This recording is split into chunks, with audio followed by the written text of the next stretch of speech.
we're all here. The meeting will come to order. We have completed the public comment on the issue, on the item. I would ask the council if there would be a motion for approval of the resolution. Second, and then we would proceed with council discussion and action. Councilwoman Delisla moves to approve the resolution. Councilman Jensen seconds. So we're open for discussion among the council members. If there is more discussion or questions or comments that any of you wish to make. Councilman Delisla. Thank you, Mayor. I just wanted to make, I've been taking notes as everybody has been talking. I think that I have a dissertation with regards to everything that has been said tonight. I don't know if I'll get a PhD or an MBA after this, but hey. No, but on a serious note, I've been taking down some of the comments that have been made, and this is just discussion from my part. One of the comments that were made was the need for us to keep on engaging the community. I think that although at the beginning, there was not a lot of engagement in the community, a lot of the discussions were being done via executive session. I think that that has been corrected. There's been 3 meetings, I think, that were established by Councilwoman Hiller. There have been the meetings that we have had here. If you keep on counting the meetings that we have had at the council level in which individuals are invited to have public comment like we've had today, there has been a plethora of information given to our community. Our website has a lot of information with regards to this. However, if you have been engaged in your policymaking, you will know that a group of the community will come out when they either strongly support or they strongly oppose something. When I have had the opportunity, personally, to speak with constituents and with members in general of the community, I have found that there's 3 major camps. The major camps are, I love the racetrack, please, please, please do everything to save it. The second camp is, please do not do anything to bail anybody out. And the third camp is, please help me understand. The majority of the individuals that I've had the pleasure of talking with are individuals that are in the camp of, please help me understand. And once I have had the opportunity to have a conversation with somebody and talk about the risk and talk about the benefits to our community, what we have found is most people end up saying, I have a better understanding. You're right, this is extremely complicated. Now I understand why you're erring on the side of being in favor of this measure. We can have, I'll give you a great example of getting public engagement. Ms. Sasha Stiles from Neighborhood Relations sent out in our water bill a survey. I think the last time I spoke with Ms. Stiles in a meeting, I heard that we had received 7. That survey went out to the entire city of Topeka. And this was a few weeks ago. We can communicate all we want. However, only the individuals that are interested in communicating back with us are the ones that are going to get back with us. We have tried. Can we do more? Absolutely, we can do so much more. But how much longer are we going to continue having the same conversation? And in the last 2 weeks, I think I made a call for individuals, please call me, email me, visit with me, your staff. Let's talk about sales tax. One of the things that was addressed was sales tax and property tax are very deeply connected. I absolutely understand that. Yes, because if you're parting from the premise that sales tax is tied to the individuals that live in our community, I could absolutely understand how that is factual. However, when we evaluate that 6% that is added to every single person that comes over here and stays in a hotel every single time that there's an event, that is a tax that is produced by individuals that do not live here. That is a tax that when this facility is being run appropriately, I have heard over and over and over again, when I've had family members trying to come over for a graduation, when I have family members trying to come, all the hotels are booked. all the hotels are booked. And every single time that those hotels are booked, we have 6% of dollars that are outside of the range of the city of Topeka that are being generated. And those are tax dollars also that are sales tax dollars that are being generated for every single mom and pop shop that is in that strip, for every single business that is here in our community. So yes, there is truth. Property tax dollars and tax dollars are related when you're speaking only of residents here, but when we're talking about an entertainment venue, we have to take into account that a lot of those tax dollars are transient guest tax dollars also. So that means that those dollars are coming from exterior. When I look at my list of emails, and I do so on a regular basis, a lot of the emails that I'm receiving are in favor. I'm not saying that I'm not receiving emails against, but most of the communication that I have received on a personal level are in pro.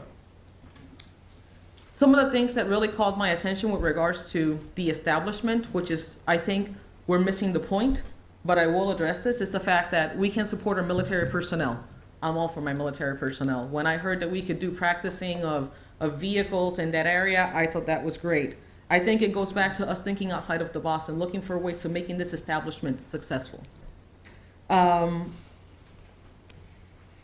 Economic development. I recall having a very fervent discussion of cutting $1 million to the EcoDevo allocation, because I thought and still feel that it's important for us to visualize holistically what economic development means. However, I don't think that that body is going to go ahead and take a look at this and say that this is a viable way of us doing this. We told our constituency, we told the people that our tax dollars were going to be utilized in a certain fashion. Us going back and saying, we're going to turn this around, and by the way, we're going to add this into the project, that's going to really create distrust. And we already have distrust. We want to work on eliminating that. So I appreciate all of those ideas. Again, this is not a criticism to any single person. I'm just trying to clarify for the public that is listening out there all of the comments that I have heard, and just responding back in just a genuine way of what I understand. Finally, what I think that we're missing here, because we have talked a lot today about bailing out people, we have talked a lot about Heartland Park, we have talked a lot about so much, but we have failed to talk about the main issue that brings us here today. The issue that brings us here today is that the city of Topeka has $10.6 million right now as debt. The issue here is that regardless of whether the racetrack works or not, should we expand the Star Bond District, we will be able to receive enough revenue, whether the racetrack works or not, to cover the debt that we have. Which means that as a council person, what I have heard, even an email that I received from somebody that does not support this measure, but Mr. McIntosh, which is one of the emails that I received, said, I want to make sure that the council does things that does not put more burden on the taxpayer. I'm listening. I do not want to have any single person in this city have to come up with the $1 million or the $800,000 that we're going to have to come up somewhere from the general bonds, from the general fund, in order for us to pay this debt. We have two choices. There's several choices, and I should not say two. We could go ahead and let the property go into foreclosure. Absolutely. We can absolutely do that. But my question to every single person here is this in the long-term best interest of our community? Because we may not be able to find the money, we may be able to cover for those funds today, maybe next year, but guess what's gonna happen in the next few years down the road? The money's gonna have to come from somewhere. For the past year, I think it's gonna be 2 years, from what I've heard, we're gonna be able to pass a budget without increasing mill levy. We're gonna be able to pass a budget without increasing mill levy. I wanna keep it that way. Not just for this year. I'm not thinking this year. So, I personally, after evaluating significantly every single thing that has been presented to me, will support the expansion of the sales bond, of the Star Bond. Not because I am bailing out anybody, not because I am enamored with the track. I have no stock in this. I don't race. However, but because I feel that as an economic development engine, we have limitless potential. We are bringing new developers from a new community to take a look at that area. That is one of the gates of our community. You get off of the highway on 470, that is one of the gates of our community when you're going through there. And if we are able to infuse some dollars, if we are able to expand that, save the constituents money, and somehow use and leverage those partnerships so that we could further the development a little bit down the road, there could be so much that could happen positive in this community. I don't know if this is true, so I will speak out of hearsay. I was told that many years ago, Topeka had the opportunity not only to make the track the size that it is, but that we had the opportunity to have something as big as what Legends is today. And we have seen the success that that had. I don't know if that's true. I don't want for us to perish for lack of vision. I want for us to be able to move forward and at least work in a way that we will save our constituents dollars. It is stuck in my brain, $10.6 million or zero, regardless of Heartland Park, Topeka. My concern is my constituents. I wish Mr. Payne or whoever, or the track, much success if this were to work out. I also know for a fact, because I've had some very tough conversations recently, that if this were not to work, our staff will do whatever they have to do to keep the city going. And honestly, the reason that I wanted for this to go forth, even though I even contemplated, would it be any different if we deferred this at any point in time? I contemplated that. But the reality is that our city deserves our staff to be focused on what's coming. We have so many issues going on right now. However, just remember, the next thing that we're gonna have to deal with pretty soon is a budget. And that's right here in the back of my head. I'm not saying that I may have the correct answer, but I am operating from just looking at how I'm going to protect my constituents for the next few years and how to eliminate one more burden on the citizens of Topeka. Thank you. I will comment. I support this resolution. After working on this project for almost 2 years, I believe moving ahead with issuing star bonds is in the best interest of our citizens. Let us remember that no path going forward for Heartland Park takes no risk. However, I believe that this proposal has the best chance of protecting the pocketbooks of Topeka taxpayers while giving Heartland Park an opportunity to prove it can return to contributing to our city's economy. The handling of this process could have been done better. We could have engaged the community better from the beginning and shared complete information on a more timely basis. We in city government must pledge to make that happen on future issues. But that aspect is not sufficient reason to say no to this proposal when we believe it remains in the best interest of our citizens. Thank you. Councilman Shum. Thank you. Heartland Park is something that has divided Topeka. The city of Topeka, Jim Colson and his staff have worked tirelessly and hard to find possible solutions. Tonight we vote, and I personally will be voting not to issue the star bonds. I believe this idea could have worked with better communication.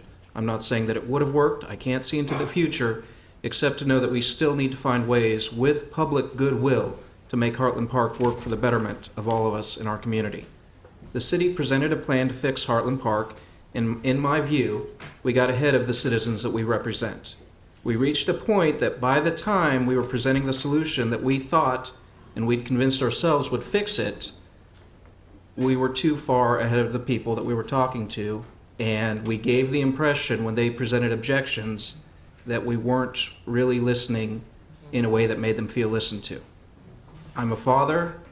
I have all sorts of relationships with my kids, and I know it's not always easy to communicate what you're trying to explain to someone without sounding condescending. My wife points that out as a flaw of mine many times over. I don't think it was intentional at all.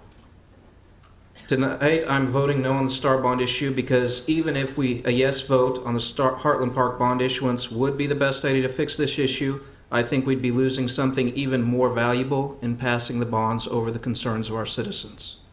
The trust of the citizens in their government to do the right thing and to represent them is fundamental to anything being accomplished long-term in our city. No relationship succeeds when one side feels misled. As a city, we want what we communicate to be accurate and taken at face value. I believe we reached a point in Heartland Park where we could lose that trust if we vote the bond issue through. It is our job to listen to you and to respond to you. And I applaud each council member that is voting based on what they've had a response to. If you've had more constituents tell you to go for it, please cast your vote that way. If you've had more tell you not to do it, please cast your vote that way. Again, I'm going to press a no button on my vote because my vote is really my constituents' vote. I never want to send the message that they're not heard. Many of you, even outside of my district, petitioned. And when the petition didn't work, you went to the polls and you elected people like me that ran on the campaign promise to oppose it to represent you. Now, this is where I need to stop and emphasize something. The anger you felt about the petition needs to be tempered by the fact that Jim Colson and the city did not push this through with the last council body. I can't emphasize that enough. I believe they had the votes to do that before the April election, but they had the moral courage to give you the time to go to the polls and express yourself. Let's give them the credit that is due them. And let's work together, city staff, council members, and citizens, to make things happen together to improve Topeka for all of us. I like Heartland Park, and like almost everyone who I've spoken to, I want a racetrack in Topeka. I simply do not want a racetrack owned by Topeka. It is my sincere hope that Heartland Park is up, running, and succeeding in private hands as soon as possible. My challenge to all of you here that feel tonight my vote is wrong is make me regret it. I hope that as soon as possible, Heartland Park is thriving and my inbox is getting flooded with emails saying, I wish the city had held on to Heartland Park. So let's support the new owner, let's support new development there, and let's have a can-do attitude about shining up Heartland Park and making it thrive. Your attendance as citizens of Topeka, your buying power, your positive word of mouth will do more to make Heartland Park succeed than any amount of bonds or government could ever do. Thank you. Thank you. Councilman Jensen. Many times my mother would tell me that what is right is not always popular, and what is popular is not always right. I've tried to keep that in mind as I look at these extremely complex situations and as I try to educate the constituents that may not necessarily understand them. I want to talk for just a second about risk. In everything we do, there is risk. The amount of risk you have is what you must measure and what you must consider. My concern with this situation is the risk on both sides. On one hand, we could issue bonds and have a better understanding of what our risks are. I think the city has done an excellent job of communicating that side. The risk is that the park fails completely, that the new operator is not able to make it successful, and that essentially it goes dark. The solution they've prepared in this case, I feel, is adequate to handle that. So that risk is basically covered. The flip side is impossible for anyone to tell. We don't issue the bonds, the park goes into foreclosure, and we don't know what will happen. Yes, it is entirely possible that an operator could pick it up very rapidly at auction, and they could pour immense amounts of money into it and turn it around and make it a success. That is definitely a possibility. There's also a possibility that someone else could pick it up and leave it dark. They could turn it into farmland. We have absolutely no idea. And we, as the city of Topeka, have no control of that. We don't even have a chance to stand up and wave our hand and say, hey, we would like an opinion. At the heart of this issue is the economic impact that the park brings to our community. It's not the debt we have. We have a $230 million budget, and just as Mr. Colson has said, we can find a way to pay that off. What we cannot find is the economic impact that that park brings to this community. There is simply no way that we can come up with that money with the park dark. It's going to impact lots of people in our community, lots of small businesses, and that is a risk that I simply cannot take. So as such, I will support the bonds, and I hope you all do as well. Thank you. Councilwoman Claire? As I campaigned for this position, my constituents' resounding voice was no, no Heartland Park, no Heartland Park. As they've been giving more information and have listened to us discuss, they are still resoundingly saying no Heartland Park, no Heartland Park. I, like Mr. Shum, will listen to my constituents because I feel they're knowledgeable, intelligent, and have trusted me to follow what they wish to be done. Thank you. Is there other discussion? Councilwoman Hiller? Well, it's funny to be on either side of the recent election, I think, because similar to Councilwoman DeLisa's telling, when this all started to come down and people even that passed the petitions, much less people that signed the petitions, they emailed, they called, they caught you in the grocery store, you couldn't go anywhere with conversation about it, and it turned out that people, almost everyone didn't understand the issue, and they said, I signed that petition, or I'm talking to you right now because I don't understand. Even the people that said they wanted to vote, it's because they wanted to understand what it was. They wanted more time and they wanted more understanding. And for me, they got it. They got everything that I'd learned about it, and as we talked about the pros and cons and gained that understanding, they said, oh, I get it. I didn't understand it before. Now I understand it. For those of you that didn't have that year to visit with people one-on-one, as you learn those issues, it's a disadvantage. I can tell you it's out there. Literally, even people who passed the petitions said, I didn't know. And so that really does stay with me. And so as I come into tonight, I just want to thank everybody for their input on this issue, the people that asked questions, the people that said I've got concerns, because it grew this conversation that we've had that's culminating today. And with every question and every doubt, I always learn more. I take every one of those seriously. And so I learned a lot more. They've helped us all clarify. And I certainly also want to thank everybody from out of town. I can't think of another city who wouldn't just kill to have a room full of people from out of town saying, I want to come to your town and spend money here. That's really priceless, literally, for us. And thank you so much for all of your caring, all the time that you spent here, and all of your well-stated desire to come back. Back to when we started on this a year ago, really deeply. In simple terms, nobody could figure out what to do to save this deal. It was going down, and nobody could come up with an answer. And about a year ago, right now, really, as we sort of had some executive sessions, because it was private business going down, and people protect and care about private enterprise and wanted to succeed. And so you spend that startup time going through that process, and then it was like, what are we going to do as a city? The city manager and the folks that he consulted with came up with an idea, the one that we're considering today, a way to actually affirmatively pull through saving Heartland Park, as well as saving racing in Topeka, as well as protecting the $10.6 million that otherwise our citizens were very likely to have to pay out of their pocket without any revenue coming in to cover them. So that's where we were in terms of just the kind of the Cliff's Notes on the misunderstandings and the information that came through as we kept talking this through. Despite statements to the contrary, we own this track. And what happened? And we owned that track and developed it because of a vote of the people in 1988 that overwhelmingly supported developing racing. People did have a say in getting us to where we are today.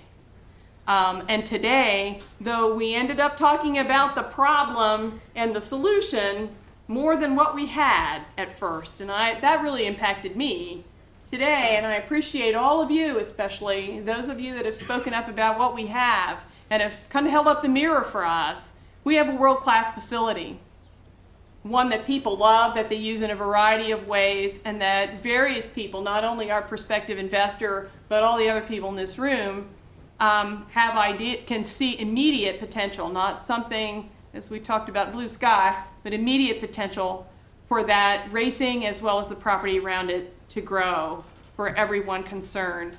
That means a lot to me. When I sit back and think about where we should take those risks, as Councilman Jensen talks about, one of the things that's special for us in Topeka, I think, is that racing is different than other things that we do. We have performing arts that we support. We've had Parks and Rec that we've supported with the city, and now through our same taxes with the county that are expenses for us long term. We choose to make strategic investments. And the racing crowd is not the same people that are going to all those other events. And that's important to me as a city. We've been working really hard to balance and diversify ourselves internally so that for the citizens who live here, as well as people who are considering visiting or moving here, that they see a strong diversity of offerings in this community. And racing is a piece of that, and clearly has a good constituency and has had success. We have hammered and hammered the numbers in this proposed proposal. I'm not sure I've seen anything where people pulled it and pushed it, and it's complicated, and so to wrap ourselves around that, those numbers have been hard. We asked and answered questions today even to clarify things, even for me. Nonetheless, we have hammered those inside out, and even with outside experts such as the state post-audit folks, and it appears that our numbers are sound. In terms of risk, in terms of what we'd be taking on, it appears those numbers are sound.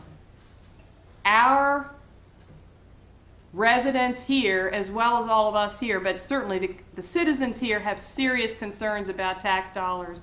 They are wanting us to watch and pinch every dollar that goes through here. And our citizens have told us loud and clear that it is a real high priority for them to reserve the use of our property tax dollars for things like public safety and streets. And I've heard that loud and clear myself. If we end up with this $10 million in debt because we don't support this resolution tonight, there's a good chance we're going to need to pay most, if not all of it. We don't know that otherwise, so we've got to make this vote tonight expecting that we'll have to pay it. That comes out for the average $100,000 house and taxes to an average of $100 per year for 10 years for every household in town. And I've had people who wrote me who, on all these issues, a variety of issues, as well as this one, who said, don't raise my taxes. Do you realize what $100 means to me? That's $100 a year per household for 10 years to pay off this debt if we have to pay it off with property taxes. And some citizens say that if we let the track go and have to pay it, that cost is fine with them. But not very many people have said that, at least not to me. And I take that very seriously because that $10 million, as generous as the city manager has chosen to be in the last week or so, is either going to be extra money or decreased services. Those dollars, every penny of those dollars is targeted for something. So it's either a cut or more money. That is simply the only way we're going to come up with covering that debt. So looking forward then, we've got a prospective new owner, operator who is well capitalized, who has assembled a seasoned team, and we have the framework of that contract. And so far to the person, it appears that there's solid support. It was very important for me to have the city go through the RFP process and to vet those possible candidates and to know who that future owner would be, and as close as possible, as similar to Councilwoman Ortiz, to know what that contract would look like. We know that those were failures in the past, and it's important to me. I think as far as we can get it to this point, the staff and their consultants have done that for us. Throughout this whole process then, 12 straight months of looking at this, no one has had a better idea that I have heard that would protect the taxpayers, protect racing in Topeka, and give us what is basically a managed transition, one that we could be reasonably certain of what that outcome would be.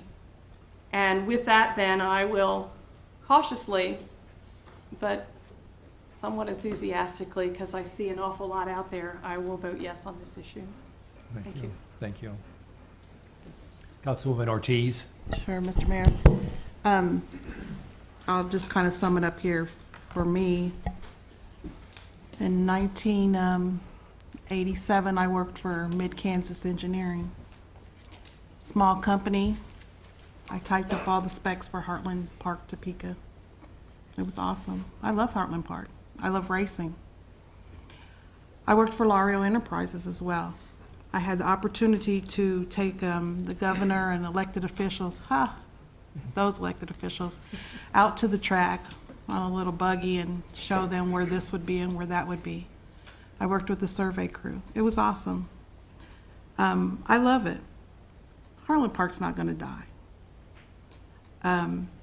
But I can't support this draft. That's what it is. It's just a draft. A draft is not final, and it can change. You know, the paper said the new operator is going to blow life into it, and so if he's going to blow life into it, and I don't have a doubt in my mind that he won't. But I hear people say, I'm going to cautiously go ahead and vote. It's a possible. We got to take a risk. Da da da da. I did that before. I can't do that again. I won't do that again. I don't know if it's brought us to this position, but I had to look twice before I make a vote. My vote has to be no. It will be no. Because I don't have who's going to pay the vendors. I don't have specifically who it is. I don't have all of that information that I asked for. I don't blame anybody, because we don't know, and it takes time. And I'm glad to hear that. But for me, my first vote that awarded the star bonds, for me, the $76,000 that we gave to get the National Race Car Hot Rod back here because somebody didn't pay. For me, I have to know. I have to have all my I's dotted and my T's crossed for me and my constituents, because I have to be held accountable. And that's why it's important for me to vote no, because there's no accountability here. There's no guarantees here. And I do have faith that Heartland Park is not going to die, because there's a lot of people like me that love it and that will come out. And so that's why I'm voting no. Thank you, Mr. Mayor. Are there other comments for discussion? Councilwoman Schwartz? Thank you, Your Honor. I will be brief. We've heard a lot, and I appreciate, too, the racers that came, the race fans that came from out of town. One thing I didn't hear was that there are other tracks that are publicly owned, and I know we probably can't ask that question now to find out, are the other tracks publicly owned or are they privately owned? I would guess they're going to say they're privately owned. So I think our racetrack could make it privately owned, and with that, I am not going to vote for this either. Okay, thank you. Other questions, comments? Seeing none then, we're ready to vote. All those in favor of the resolution, vote yes. Those opposed, vote no. I vote yes. We have 6 no, 4 yes. Hiller, De La Isla, Jensen, and Mayor Walgas voted yes. 6 having voted no, the resolution is defeated. And just one comment on that, we can say, and for council, the governing body, about once a year, or sometimes less, we have a vote of this that is almost evenly divided.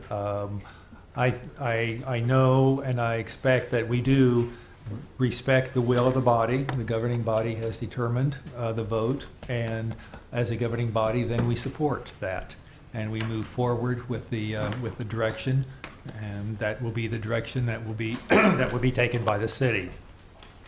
The next item on the agenda is announcements. We'll pause briefly.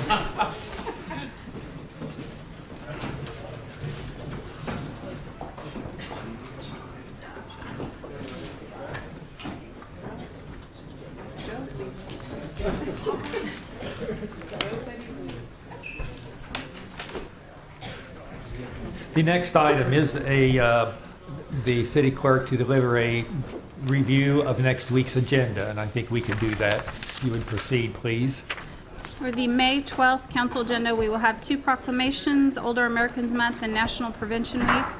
We have a workers' compensation claim and a resolution for Juneteenth 2015 for noise exception on the consent. For action items, we have an appeal for a security guard license denial for Matthew Pry. We have an ordinance and corresponding resolution for revenue bonds in the amount of $31 million. And non-action items, we have a discussion on the 2016 budget priorities and the neighborhood health map update for 2014. Thank you. Mr. City Manager, your announcements? No, thank you, Mr. Mayor. I would like to introduce Margot Rangel. I guess if you would stand, as a new administrative assistant working in my office now. If you'd come by and get acquainted with her, look forward to her work with us. Thank you. Thank you. Proceeding then to Deputy Mayor Hiller. I just want to thank everybody, staff and the council and the public for all the time. It's a split vote, but people were really, really thoughtful about it and really, really responsive to citizens. I am hopeful that somehow the private sector will turn this and that it will work out great, and I will certainly do everything that I can to make that happen. Thank you all again. Councilwoman Clear.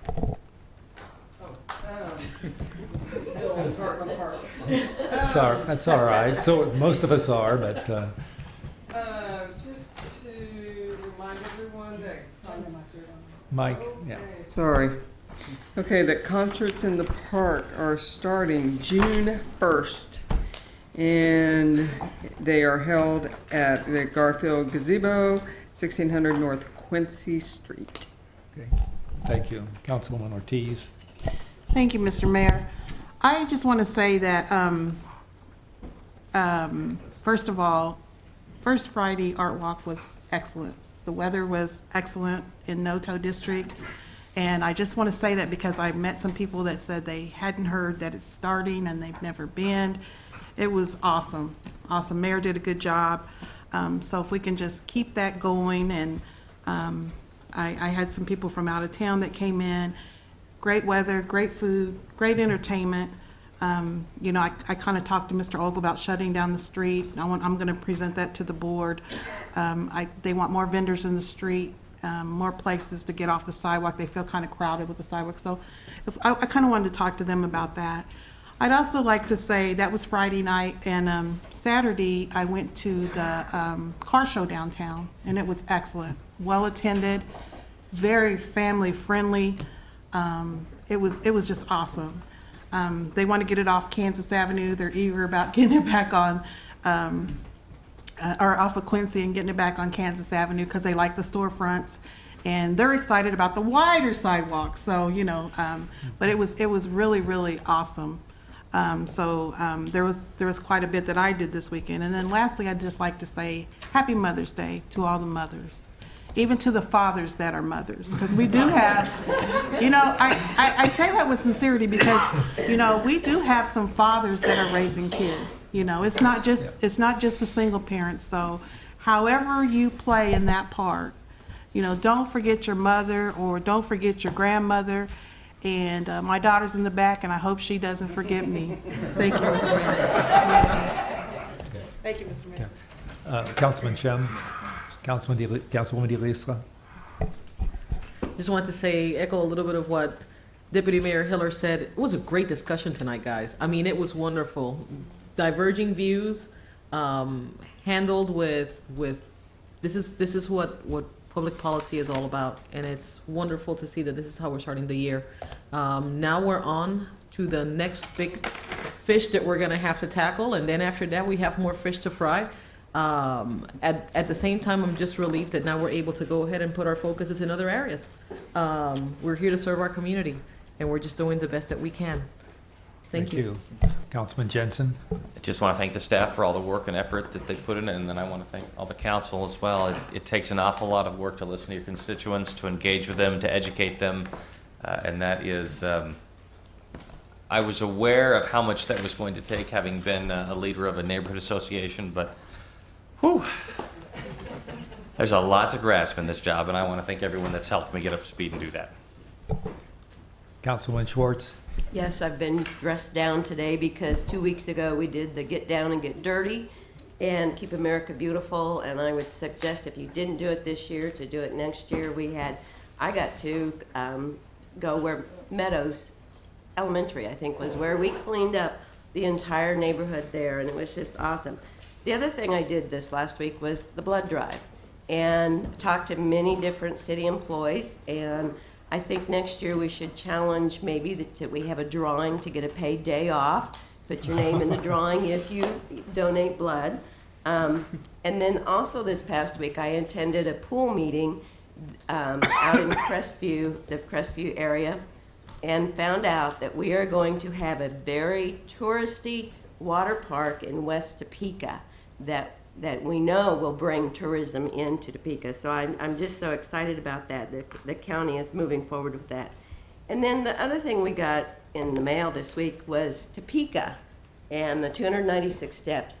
But this book is so full of things to do. I challenge every one of my council members and everybody in Topeka to send it to a family member or a friend and get them to come visit Topeka, because there is a lot of things to do here. Thank you. Thank you. Councilman Cohen, Councilman Harmon. All right, that completes our announcements.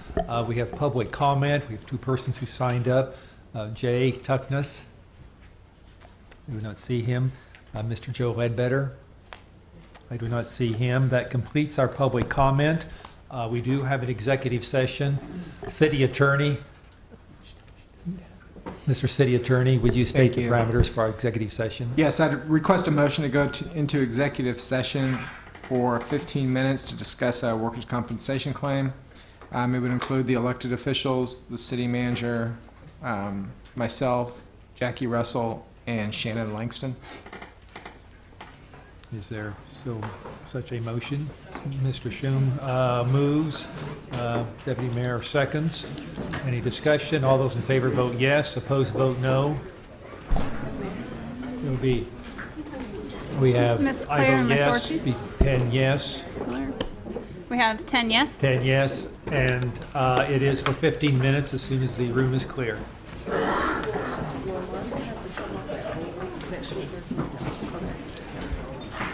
Are you